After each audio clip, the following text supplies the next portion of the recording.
Ragazzi, mi scuso per la controluce, altrimenti sì, mi vedete in faccia, ma va che roba, non vedo proprio io poi dopo lo schermo.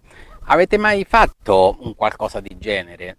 No, non coltivare il mais, lo so che siete bravissimi, ossia sfruttare la sinergia. Che vuol dire seminare il mais per poi sfruttarlo. Ci ho pensato, ci ho ripensato, io l'ho sfruttato in 2 o 3 situazioni, ma vi posso dare anche altre dritte.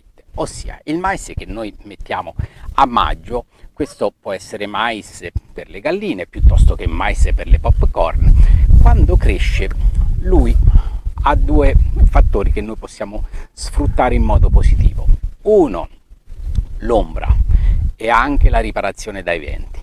2, i suoi fusti forti e robusti per farci magari appendere, che ne so, le piante di pomodoro. Vediamo quello che ho fatto io e poi vi do anche altri indizi e vediamo quello che possiamo tirar fuori, ossia sfruttare le piante tra di loro con le loro sinergie anche in un modo un po' diverso e un po' curioso.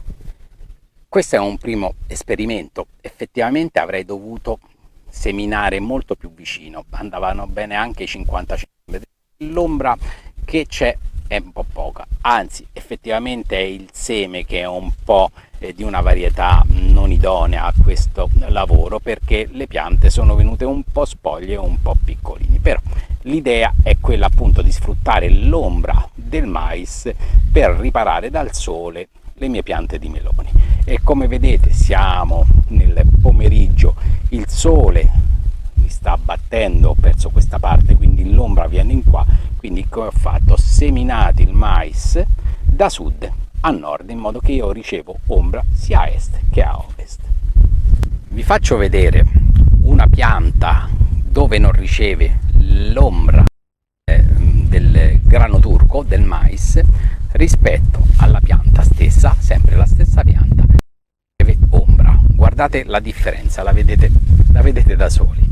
A sinistra è quasi tutta bruciata, addirittura zoom un po', chiaramente la pianta oltre a seccarsi c'è anche un frutto colpito dal sole.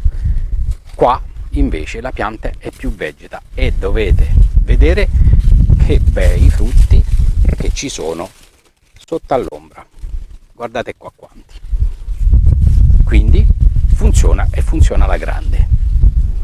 Lo stesso accorgimento, oltre che sulle piante dei meloni, può essere fatta anche su altri molti ortaggi, ad esempio i pomodori. Ecco, appunto, sui pomodori stavo pensando una cosa. Sulle piante di pomodoro pensavo di sfruttare la robustezza del mais, quindi piantarlo a 60 cm l'uno dall'altro e al centro metterci una pianta di pomodoro di quella crescita indeterminata. Posizionare un paio di fili sulle piante e farci crescere su le piante di pomodoro. Avrei in questo modo un tutore naturale e poi quando è ottobre andarmi anche a raccogliere le pannocchie.